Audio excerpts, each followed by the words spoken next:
اللہ پاک فرماتے ہیں کل نفس ذائقۃ الموت، ہر جاندار نے موت کا ذائقہ چکھنا ہے۔ یہ دنیا ہمیشہ کے لیے نہیں بنی، یہ دنیا فنا ہونے کے لیے بنی ہے۔ جو چیز یہاں پہ موجود ہے، جو جاندار موجود ہیں، جو گھر، جو چرند پرند درند، ساری کی ساری چیزیں نظر آ رہی ہیں، یہ ساری کی ساری فانی ہیں۔ رہنے والی چیز کوئی بھی نہیں ہے، باقی رہ جانے والی ذات صرف اللہ پاک ہے۔ جتنے بھی اللہ کے مقرب فرشتے، مقرب بندے، انبیاء اکرام علیہ السلام، سب سارے کے سارے فانی دنیا کا حصہ ہے، چلے جائیں گے، باقی رہ جائے گی میرے اللہ کی ذات۔ حدیث میں آتا ہے کہ اللہ پاک حضرت اسرائیل علیہ السلام کو بھی موت عطا کر دے۔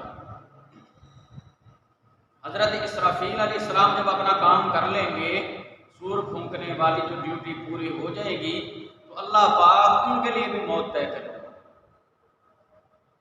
اللہ اکبر۔ میرے بھائیوں، رازق، مالک، رزق جو ہے وہ اللہ پاک کے ہاتھ میں۔ اللہ پاک نے انسان کو بنایا، اس دنیا میں بھیجا، اس کا مقصد اللہ پاک نے اپنی رضا کے لیے بھیجا۔ یہ امتحان گاہ ہے۔ وما خلقت الجن والانس الا لیعبدون۔ جن اور انسان جو ہے وہ مکلف ہیں، ان سے پوچھ ہوگی۔ اللہ پاک نے دنیا میں بھیجا ہے تو نبیوں کو بھیجا ہے،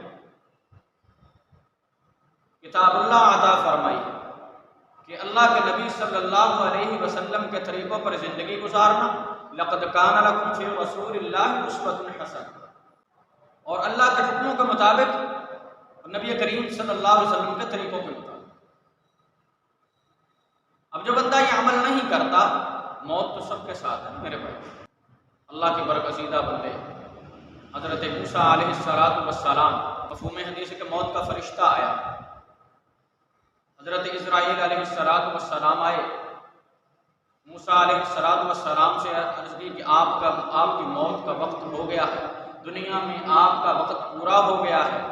آپ کو غصہ آیا، ناراضگی کا اظہار فرمایا، وحی آئی کہ اے موسیٰ، یہ فرشتہ میرے حکم سے آیا، آپ کو اور زندگی چاہیے تو آپ یعنی جانور کی قبر پہ ہاتھ رکھیں، آپ کے ہاتھ کے نیچے جتنے جو بال آئیں گے آپ کی زندگی کو بڑھا دیا جائے گا، اتنے سال آپ کی زندگی کو بڑھا دیا جائے گا۔ حضرت موسیٰ علیہ السلام نے عرض کی یا باری تعالیٰ، اس کے بعد پھر کیا؟ حکم ربی ہوا کہ اے موسیٰ اس کے بعد پھر جو ہے وہ موت، باقی رہنے والی ذات میرے اللہ کی۔ تو میرے بھائیوں، اس دنیا میں کامیابی کی ضمانت، کامیابی یہ نہیں ہے کہ آپ نے بہت سارے مکانات بنا لیے، کامیابی یہ نہیں کہ آپ نے بڑی جان بنا لی ہے، کامیابی کا پیمانہ یہ نہیں ہے کہ آپ نے بڑی بڑی بلڈنگیں بنا لی ہیں، بڑی ترقی کر لی ہے مادی چیزوں میں۔ قوم سبا ایسا ڈیم بنایا، آج تک اس کے جو تالے جو اس کو لگے ہوئے، ڈیموں کو تالے لگے، اس کو توڑ نہیں نکال سکے۔ ایسی ترقی تو ہم نے کی، لیکن وہ بھی تباہ ہو گئی۔ اللہ کی نافرمانی کی تو تباہ و برباد ہو گئی، موت کو بھول گئے۔ تو میرے بھائی، جو عمل کریں، یہ دنیا ہے، دار العمل ہے، دار الجزا نہیں ہے۔ وَإِنَّمَا تُوَفَّوْنَ أُجُورَكُمْ يَوْمَ الْقِيَامَةِ، اللہ پاک بتا رہے ہیں کل قیامت کا دن ہوگا، تمہارے عملوں کا پورا بدلہ دیا جائے گا۔ کوئی اچھا عمل کیا ہے پورا بدلہ دیا جائے گا، کوئی برا عمل کیا ہے پورا بدلہ دیا جائے گا۔ فَمَن يَعْمَلْ مِثْقَالَ ذَرَّةٍ خَيْرًا يَرَهُ، اگر ذرہ برابر بھی اچھا عمل کیا ہے، خیر کا عمل کیا ہے، اس کا بدلہ پورا دیا جائے گا۔ وَمَن يَعْمَلْ مِثْقَالَ ذَرَّةٍ شَرًّا يَرَهُ، اور جو ذرہ برابر بھی برائی کی ہے اس کا بدلہ بھی دیا جائے گا۔ کوئی چیز بھی چھپی ہوئی نہیں ہے میرے بھائی۔ آج ہم دنیا میں پڑھ کے موت کو بھول گئے۔ ہمارا مقصد یہ نہیں تھا، اللہ پاک نے خلیفہ بنایا ہے اور مقصد بتا دیا کہ میرے بندے دنیا میں جا رہا ہے، تیری آزمائش ہے، یہ دنیا تمہارے لیے آزمائش ہے، دار العمل ہے، عمل کرنا ہے۔ اللہ پاک فرما رہے ہیں لیبلوکم ایکم احسن عملا، لیبلوکم ایکم احسن عملا، تاکہ اللہ پاک تمہیں آزمائے کہ تم میں سے عملوں کے اعتبار سے اچھا کون ہے۔ اس دنیا میں بھیجا اللہ پاک نے اس لیے، اللہ پاک کو ہماری مال و دولت کی ضرورت نہیں ہے، ہماری کمائیوں کی ضرورت نہیں ہے۔ میرے بھائیوں، وہاں پہ سارے کے سارے اعمال ہمارے سامنے آ جائیں گے جو ہم نے کیے ہیں۔ اور کامیاب کون ہے؟ کامیاب وہ ہے جس نے نبی کریم صلی اللہ علیہ وسلم کے طریقوں کے مطابق زندگی گزاری۔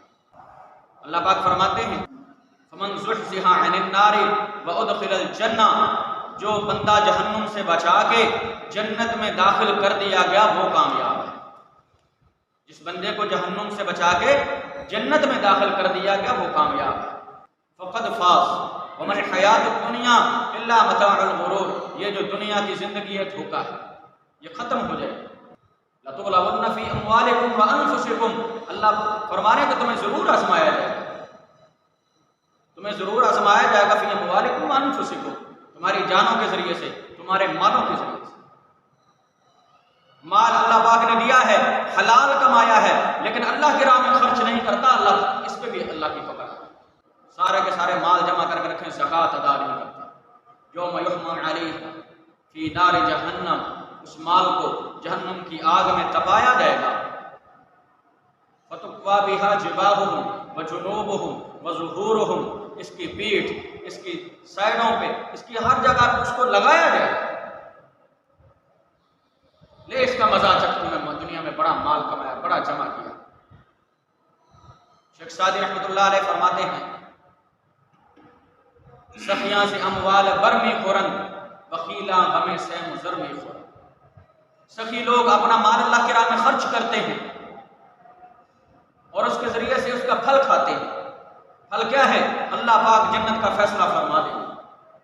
ایک سخی ہے، دنیا میں حلال کماتا ہے اور اللہ کی راہ میں خرچ کر دیتا ہے، اللہ کی رضا کے لیے خرچ کرتا ہے، اللہ پاک اس کو جنت میں اتنا عطا فرمائیں گے کہ وہ مانگتے مانگتے تھک جائے گا۔ پھر فرمایا کہ مثل الذین ينفقون اموالهم فی سبیل اللہ کمثل حبۃ انبتت سبع سنابل فی کل سنبلۃ مئۃ حبۃ، ایک خرچ کرے گا 700 ملے گا، بدلے میں کتنا ملے گا؟ 700 گنا ملے گا۔ اللہ کا قرآن کہتا ہے اللہ کے راہ میں خرچ کر کے دیکھیں، یہ دنیا رہ جانے والی چیز نہیں ہے، مال و دولت یہاں رہ جائے گا سارا کا سارا۔ انسان آتا ہے، مال کماتا ہے، حرام و حلال کی پہچان چھوڑ دیتا ہے، موت کو بھول جاتا ہے، لیکن مر جاتا ہے، پتہ بھی نہیں چلتا، اور وارث کوئی اور بن جاتا ہے، وارث کوئی اور بن جاتا ہے۔ فرمایا کہ بندہ مر جاتا ہے تو باقی جو چھوڑ جاتا ہے جو اس کے لیے کام آنے والی چند چیزیں، ایک تو میرے بھائی اس کا اچھا عمل ہے جو اس کے ساتھ چلا جائے، اگر اس نے اچھے اعمال کیے ہیں، اللہ کے حکموں کے مطابق، نبی کریم صلی اللہ علیہ وسلم کے طریقوں کے مطابق زندگی گزاری ہے، اچھے اعمال اس کا بدلہ پورا پورا دے دیا جائے۔ وَإِنَّمَا تُوَفَّوْنَ أُجُورَكُمْ يَوْمَ الْقِيَامَةِ، ہمارے جو اعمال کیے ہیں ان کا بدلہ پورا پورا، اچھے یا برے، ان کا پورا پورا بدل دے دیا جائے۔ فَمَن يَعْمَلْ مِثْقَالَ ذَرَّةٍ خَيْرًا يَرَهُ وَمَن يَعْمَلْ مِثْقَالَ ذَرَّةٍ شَرًّا يَرَهُ، پورا پورا بدلہ، ایک ذرہ برابر ضائع نہیں ہوگا۔ لیکن کیا ہے؟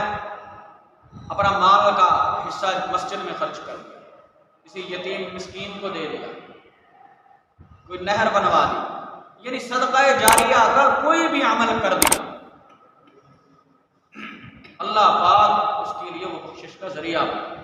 یہاں تک ہے حدیث میں کہ نیک اولاد، جس آدمی نے اپنے اولاد کی تربیت اچھی کی ہو، دین سکھایا ہے، وہ دعا کرتی ہے اس کے لیے، یہ بھی اس کے لیے صدقہ ہے۔ لہٰذا اپنی اولاد کو دین سکھائیں، اپنی اولاد کو قرآن سکھائیں، اس کو پتہ ہو ماں باپ کے حقوق کیا ہے، اللہ کے حقوق کیا ہے، اللہ کے نبی صلی اللہ علیہ وسلم کے حقوق کیا ہے۔ یہ دنیا فانی ہے،